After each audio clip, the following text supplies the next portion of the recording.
Hey everybody, and welcome to AM and the PM Ultimate Edition. We are here coming to you live from Andy Mark World Headquarters in Kokomo, Indiana, streaming out over Twitch, and we are so happy that you could join us on episode 1 of season 3 for AM and the PM. Andy Mark here. We are all about trying to help out as much as we can. We provide this show so that we can get things rolling, we can answer questions, we can do all sorts of stuff. But more specifically, if you have an issue with anything that's going on with an order, you want to know some stuff about an order, things come in the box are not quite right, always remember send emails to customerservice@andymark.com, and then that way we can get those things solved for you just as fast as possible. If you're the sort of person that you'd rather call and talk to us over the phone, we've got live people answering the phone all day, every day. Not all day, actually, from 9 to 5 Eastern. Our phone number is 765-868-4779. You can find that all over the website, and we are super happy to help out wherever we can. All right, so my name is Danny Blau. I'm going to be your host for this wonderful Ultimate Edition of AM and the PM, and let's get into some first in the news. We've got a few things. Obviously, kickoff just happened. We're super excited about that, but we're going to talk about that whole bunch more a little bit later on in today's show. Also, brand new for this year, given the world situation, there's a bunch of new information about remote versus traditional events. So take a look at all of that information. Stay tuned for the communications coming out from your program delivery partners, your local people putting on FTC in your area, and make sure that you kind of know what style of play you guys got going on. There's a lot of awesome opportunity for teams all over the place to continue, or to continue to be involved in FTC and to play Ultimate Goal. Through the various styles of competition, and so we are super excited that all of those options are out there and available for everybody. Also in the news, blog post that came out, I believe it was last week now, maybe it was 2 weeks ago. Notice for everybody, the first championships got pushed back to July and August. That gives everybody more time to compete. That gives all these events lots more time to happen, and so hopefully we can have all sorts of different events, and everybody has the time and the opportunity to kind of go with those various different things. All right, and now we are so excited to have an exclusive here on AM and the PM. We could not be happier to be kicking off episode 1 with a wonderful exclusive. The official Q&A forums for the First Tech Challenge will open up for your questions starting a week from today on the 24th. So stay tuned for those forums. We're super excited. Exclusive, you heard it here first. All right, and now let's get into the main topic for today's show. We're going to give you all of our thoughts and reactions to Ultimate Goal, presented by Qualcomm. And joining me up here, we have the wonderful, the fabulous co-founder of Andy Mark, mentor to all, Mr. Andy Baker. Everybody, let's give it a round of applause here in the room. Mr. Andy Baker. Thanks, Danny. Thanks, Danny. You mentioned co-founder. I do want to give a shout out to Mark Coors, rest in peace. I have a nice button, and he recently passed away, and we know that he's with us, and we miss him. So here's to you, Mark. But I'm excited for the game. I'm excited for Ultimate Goal. There's a lot going on here. There's some new game pieces. There's some odd game pieces. So I'm excited to talk about it. Yeah, so let's get things started. So thoughts on the game. What do you think teams are going to have the most fun with Ultimate Goal? Maybe shooting each other with rings, maybe shooting, maybe lining up their favorite mentor and just beaming them with rings. I don't know. I think handling the wobble goal and figuring out how to grab it and maybe how to lift it over the wall or place it around. I think that's really an odd thing to do. We haven't seen robots picking up wobble goals in ever. So yeah, that'll be a neat challenge. Usually there's sort of this distinction between field elements and game pieces. Robots interact with game pieces, they score them in the field elements. This year with the wobble goal, it kind of does bridge that gap. It kind of goes back and forth, which is kind of exciting. There's an extra thing to do there. Also, the wobble goals don't really have a specific starting location on the field, right? They start with your robot. You got to touch it. Touch it, but you can also not only just touch it, you can also grab it. You can also hold on to it. You can kind of make that however you want in the robot, which is kind of cool. And there's some autonomous bonus points to putting this in one of the 3 zones on the field. And the way you know about that is by identifying, using some of the cool software tools and figuring out how many rings there are in the stack there. So some cool stuff kind of going on with using the rings as also as a game piece, but also sort of going the other direction as a field element. Now there's a stack of rings or maybe no stack, on the field that tells you, that it kind of acts as a chunk of the field. It acts as a place, as an indicator as to where to score, where to drop off the wobble goal during autonomous mode, which is also kind of using a game piece in a different way that we haven't totally seen before. Right, right. So now, wobble goals. Are you old enough to remember Weebles, wobbles, but they don't fall down? a little bit. Okay, so that kind of reminds me of that. So maybe someone can turn a wobble goal into a Weebles, wobbles, but they don't fall down. A challenge to you guys out there. Find that one. Yeah. For us old guys like me, it's something to look for. So that actually is one of the questions that we sort of had coming earlier is how difficult is it for a wobble goal to Fall down? wobble? And they do take a little bit of effort to get them to wobble around. Oh, cool! We can see it on our camera. So they do kind of move around a whole Squirrel. bunch. But I mean, if there's only a few rings on them, right, it does kind of go over quite a ways before they, tip over. So lots of cool ways that the wobble goals will likely frustrate some teams as they try to build mechanisms to interact with those. But it's a good part of the challenge. It's going to be a lot of fun. I noticed if you stack rings all the way to the top of the wobble goal, you can get it to stay still and not tip over if the rings are concentric to the post or the pole. But if all the rings are off to one side, it's going to tip over. So it really depends on where you're putting your rings and how well you're controlling the rings. Once you put them on there, you can get them pretty high, infinitely high, if they're perfectly centered on the post. Yeah, absolutely. So there's going to be an interesting strategy element in the wobble goals versus the tower goal that we have here sort of out in front of us. The wobble goals, you get points for scoring a ring on a wobble goal if they stay on the wobble goal. But then you also get points for scoring the rings into the tower goal here.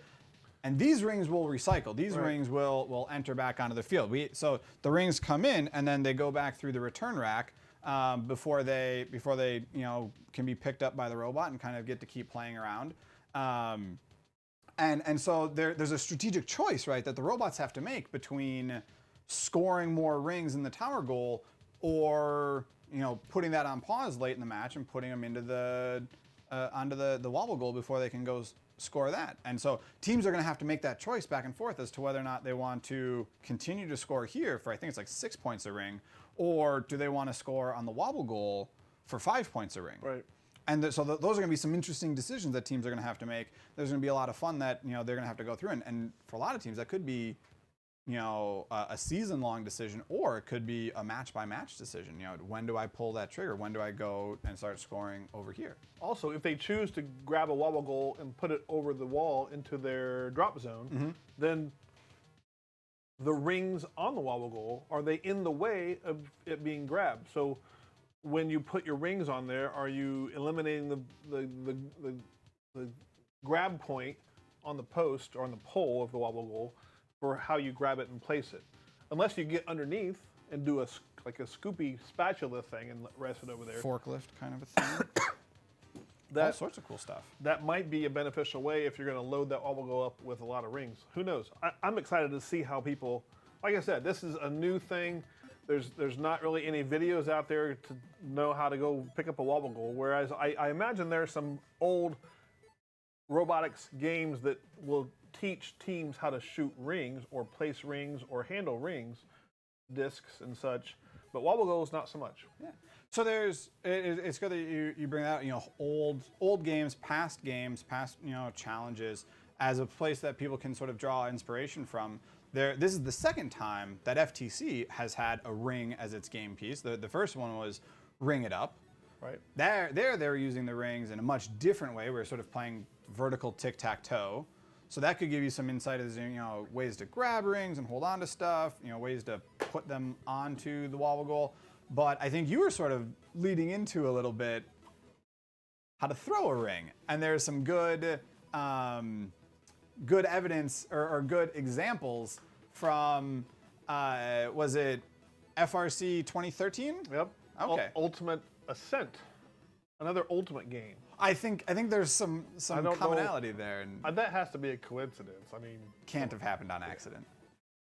So So there, and that actually was the first instance of Robot in 3 Days. That's right. Was 2013, That's the right. FRC game. I remember that. And they actually showed a lot of people that throwing these Frisbees is an achievable task. I remember sitting at kickoff being 2013 being like, man, throwing these Frisbees is going to be really tricky for the robot. They had a straight line shooter, Mm-hmm. that Robot in 3 Days robot out of Florida that year. Mm-hmm. There's a lot of teams that did a 90-degree curved shooter, but there was a lot of shooters out there, obviously. Right. Just like this game, that was the main focus of the game for 2013 was throwing. In that case, it was a full-size Frisbee that we were throwing around back and forth.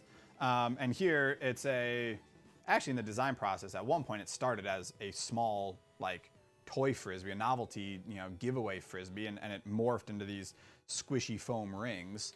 Why is that? Is people didn't want to get hit by a piece of plastic, you think? Is that why? These don't hurt very much at all. Those poor referees and field attendants and reset people and players. I mean, the drivers and operators and coaches are right there next to the field, Absolutely. so they don't want to get hit by their own, friendly fire and such. Yeah. Absolutely. So, but there's a cool thing. There's a number of cool features that we were able to put into these rings. As we were going back and forth with the game design committee and first, that were going to make it sort of play well within a robotics competition. We were able to, instead of, absolutely going with an off-the-shelf component, some of the features on here so we sort of had in mind ways that robots were going to sort of play this game. And so we were able to, to do things, sort of a flat edge so robots can sort of get a handle on it and fling the Frisbees, these rings. Sort of contour the inside a little bit so that, we could get, some good airflow.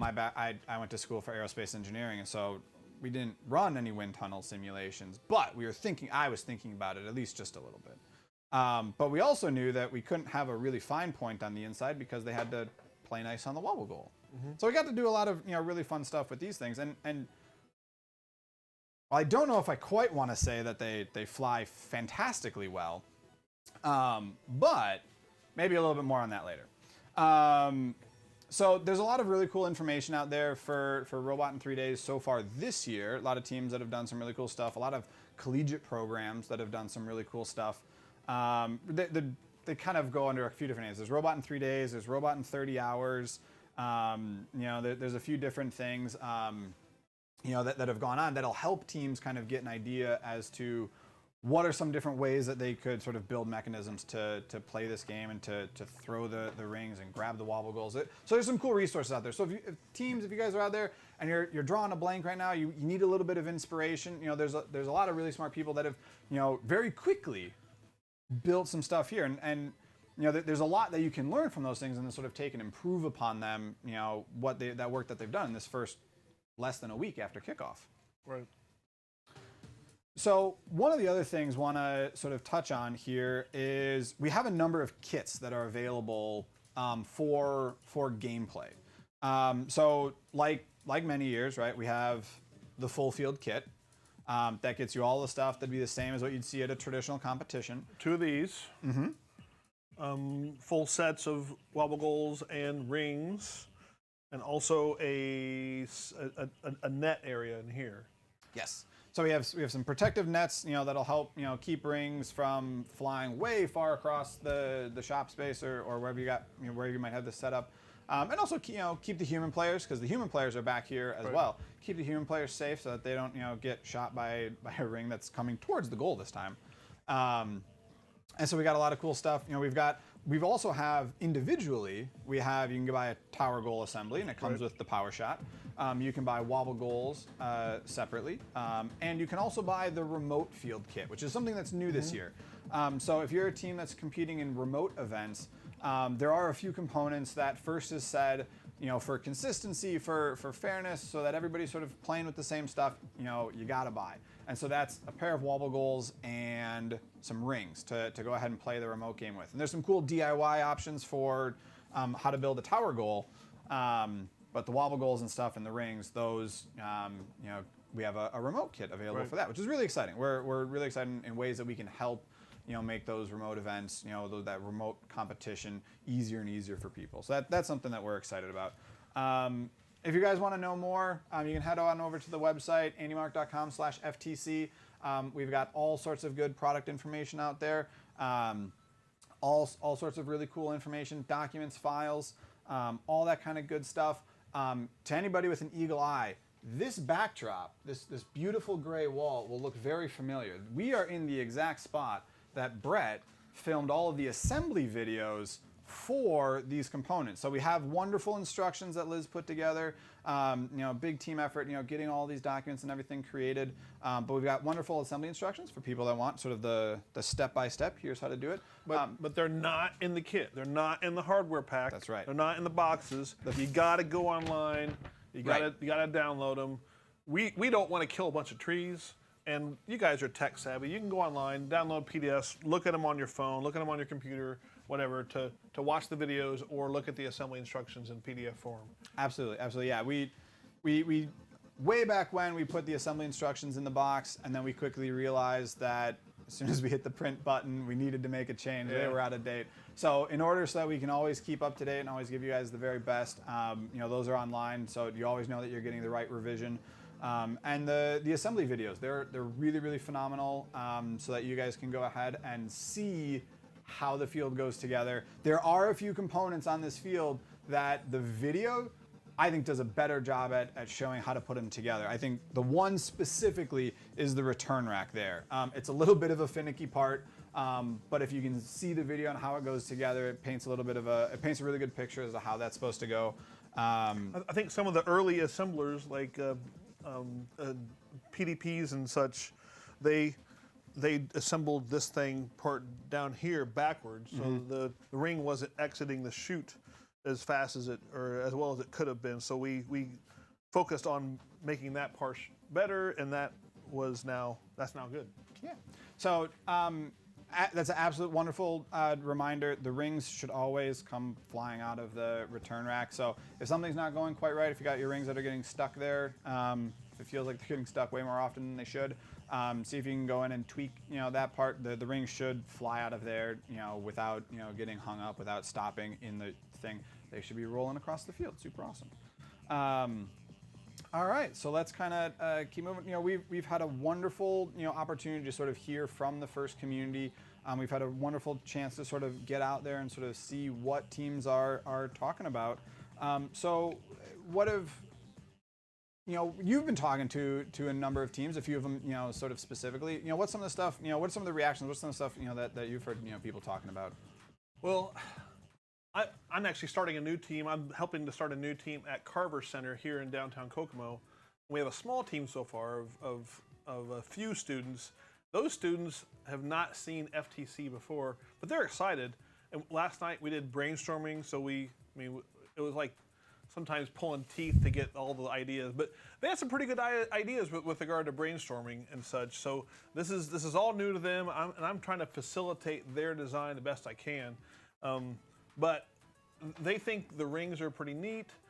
They're not sure about drivetrain. We talked about different, like they even talked about having extended legs to go up and block things, and that's, blocking. There's some rules against that. We'll have to read and understand those rules. There's trapping, blocking. There's all these things that we have to really get into the nuances of. So as a new team, they're in for a lot of study with regard to how the game is played and such. And I did give them some homework to go look at the 2013 FRC game, Ultimate Ascent, when they threw the discs and shot the goals and such. And so that was their homework for this weekend, as we will meet again next week. I've seen really positive things in the community. I think people like the game. I think that it's unique, and I think the community is excited during this strange time to play a game, to build a robot, to invent a new robot, to play a game, to compete against other teams. Yeah, I think we've seen a lot of really cool stuff. The FTC community, they love putting their memes together. We've seen people cut bits out of the game animation, and they're already talking about what they want their robot to do and what they think it might do. And I think one of the cool things that a lot of people are talking about is the power shot, and the fact that that's a chunk of the game that is used in both autonomous mode and in the end game. So that's a cool place that you can sort of get points, on the same style task, but in multiple different places. So that's really cool. So one of the things that we're trying to do with AM and the PM here is trying to be accessible to all of our wonderful, beautiful fans and all the teams that are out there. And so we love answering your guys' questions. So if you guys have questions, feel free to put those in the chat room. And we've got people scraping through those so that we can see some questions. But we also have a few questions here that were done up ahead of time. So we have a question from off Instagram from Raymond Bowman 99. It says, "Where is the water?" I've got a cup of water. All right. Well, we'll have to. Where's the water? We'll have to wait at least one more year for a water game. I would surmise that the ring floats on water. It probably does. I don't know if that. I bet it does. I'll bet you a hefty amount that floats on water. I bet it would too. He's not gonna take my bet. Nice. All right. So another question. This one from the Andy Mark staff. What is your favorite FTC game?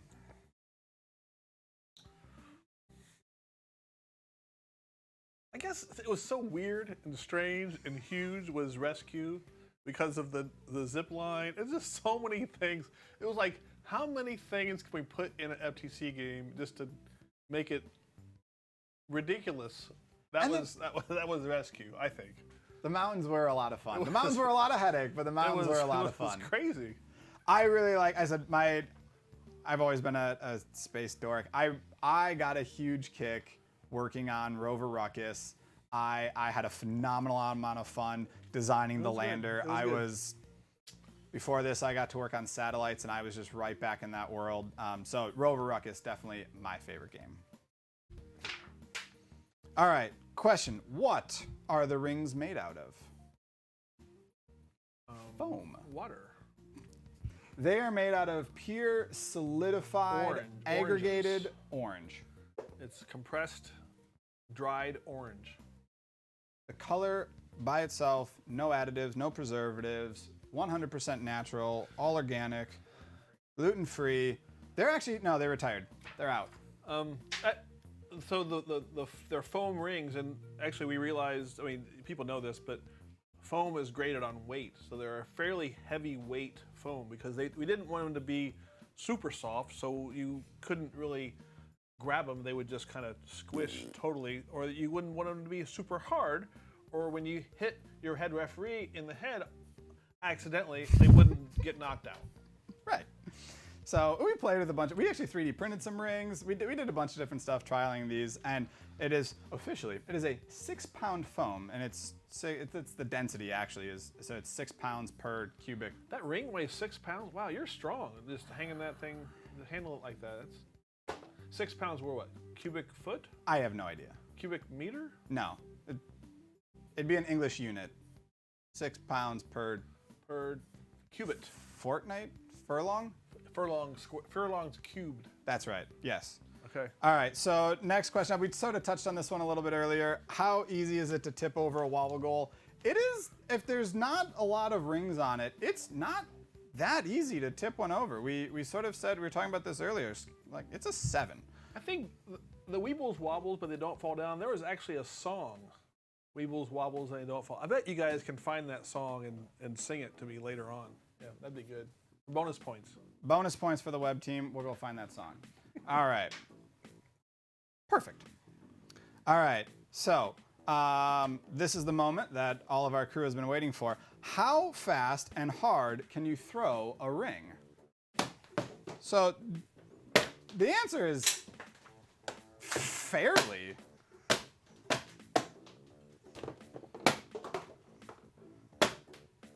All right, so you guys are crappy in your aim. You have pretty good velocity. Now, do they bounce out? That's actually our very next question. Do the rings bounce out when you shoot them? I didn't see any bounce. They bounced out from the hit here and bounced down. Right, so if you get them through the openings into the goal, the net does a good job at sort of catching the rings. They slide down to the trough and the corral, and they're sort of gathered up. It looks here that we got 1 in the middle goal and 4 in the low goal. So I think we're going to have to keep a running total. I think Brett knocked the power power Well, shot. I'll have to get a question from the crew. Are we in the end game yet, or because we're definitely out of autonomous mode? Our head referee says we are not in end game, so that point does not count. Good try, Brett. We're gonna have to get that one going. I did notice next that it hit and it stayed there. It did not bounce up. These things don't bounce at all. They don't bounce. And that's, I mean, that's one of the things that I worked on real hard, trying to get that so that would behave right, because that was obviously how we wanted things to go. We want the targets there to be forward, to be back, to be very obvious to all of the scoring referees that they are scored, and also not terribly difficult for the teams to achieve the task. So you got to have good aim. It's not a very big target, but once you hit it, it should deflect and it should go the other direction. All right, so quick shout. Do we have any questions in the comments feed? We got our crew scraping away. Nothing that we're seeing yet. If you guys have any questions for us, drop us a line in the comments there on Twitch, and we will get to that here as we start bringing this bird in for a landing. All right. Any final thoughts on? We're not quite a week into Ultimate Goal, but you know, what do we've had a few days to digest the game. What are we? Any wrap up? I'm really intrigued, seriously, on how the remote game's going to play versus a traditional game. First has put out 2 different sets of rules, and there's one significant difference with remote play is if you get a ring into the middle area, it's just less points than the top area. It's 6-4-2, I think, during a driver mode. Whereas during traditional events, you're actually scoring points for your opponent if you put it in the middle area. So you got to really be careful during a traditional event. During a remote event, you don't have to be, you can just shoot willy-nilly, and if you score it in there, you get points. So that's a huge difference. And I don't know how that's going to play out.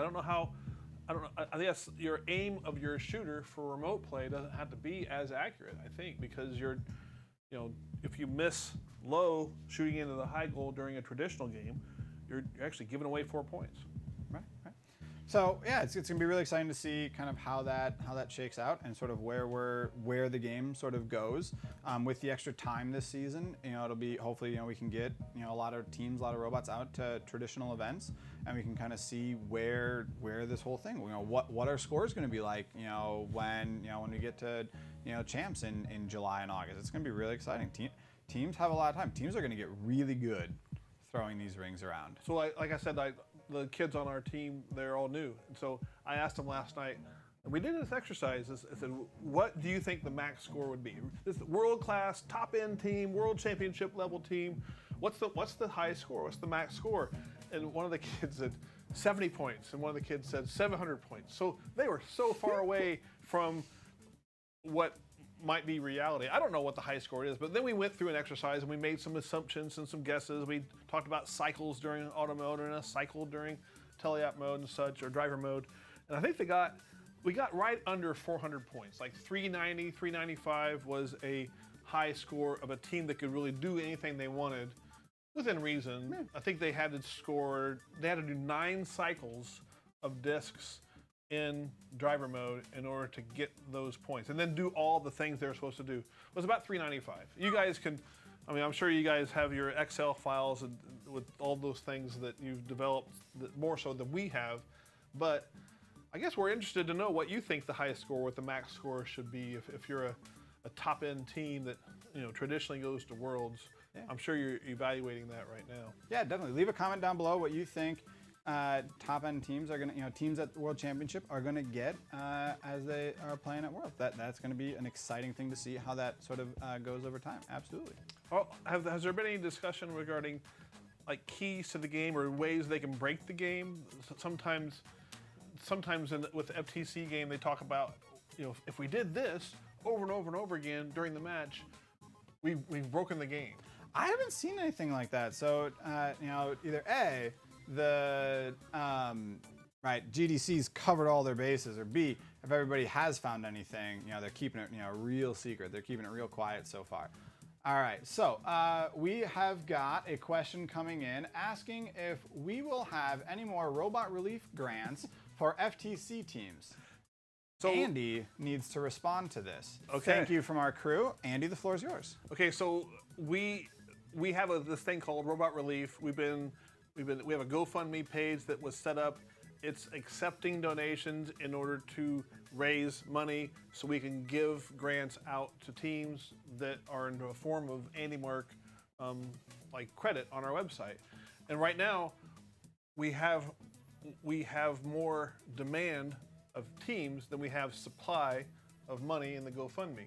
So for now, no, we don't have more grants to give out, but we'll at least keep this open until the end of September.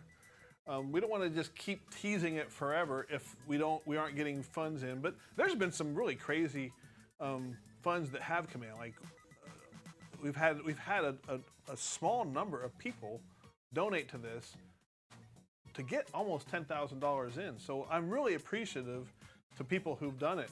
I'm surprised at some of the sizes of these gifts that people have put into the GoFundMe. I have friends that I went to college with that pooled money together, that put money into this, that they have nothing to do with FIRST. But they thought it was a cool thing. They saw my Facebook post or two, and they wanted to support FTC teams. They might not even know what an FTC team is, but I thought that was pretty cool. That was like $1,000, so that was awesome. So we're gonna keep it open. Hopefully we'll get some more donations. Hopefully we'll be able to do this more. So stay tuned and please watch that. Is there a dinner component with this stream from Fun? So I guess our friends over at the First Updates Now network, is there a dinner component? One of the names that was suggested for this show, this very show, to sort of play off our lunch with Andy, it was proposed to call this one Dinner with Danny and Friends. But we have cookies. We do have cookies. We did promise the crew and everybody that stayed to help out cookies. So maybe it's just dessert with Danny. Dessert with Danny. That's like the undercard of AM and the PM. Would be dessert with Danny. Dessert with Danny. All right. That's good. So thank you to all to our friends over at Fun. Good question. All right, so we're gonna kind of wrap things up. We've got a few robots in the news. So this is a little bit outside of the FIRST world. But we've got some things that we want to sort of let you guys know about. So the Andy Mark Fight Night, there's a really cool sort of combat robotics tournament is happening this Saturday. You can see it up on the Andy Mark Twitch page, aka right here. Starts at 1 p.m. Eastern, and so it's going to be really cool. Robots are made of cardboard. They use a lot of FIRST parts. There's a lot of familiar FIRST faces that you might see on that event. So if you guys are interested and need something to do this Saturday, check out Andy Mark, twitch.tv/AndyMarkInc, and you can see a really cool robot combat tournament. Also, we have a Instagram. We are going to be doing more on Instagram Live, so definitely give us a follow and drop us a few likes on Instagram Live. And we're going to start going behind the scenes here at Andy Mark. We're going to start showing, doing some quick shop tours, where we handle all of our manufacturing and look at some of our kitting and production ideas. So we've got some really cool things that we're really excited. Hopefully our narration is a little bit more excited than traditional how it's made video, but we're gonna try to do some. How can you be more exciting than how it's made? Come on. It's gonna be a stretch. We're gonna have to work on that. But we're gonna do some cool stuff. This is how we cut Euroboard. That's gonna be so much fun. Yes. So we're gonna do some cool stuff on Instagram Live. Follow us there. Check things out. We've got some really cool things happening going on that way. And then we've got another wonderful episode of AM and the PM Ultimate Edition coming to you next week, same time, Thursday at 5:30, where we'd love to take your questions. So definitely feel free to shoot us an email at aminthepm@andymark.com, and we will get those questions queued up for next week. And we're gonna be talking to you guys about dropping some knowledge about some shooter prototypes for some of the game pieces. So we've got some cool stuff happening on that front next week. We've got some really cool things. And we have been so excited that you came and joined us for episode 1. For the one and only Mr. Andy Baker, for myself, Danny, and for all the crew here at Andy Mark, thank you, good night, and good luck this season.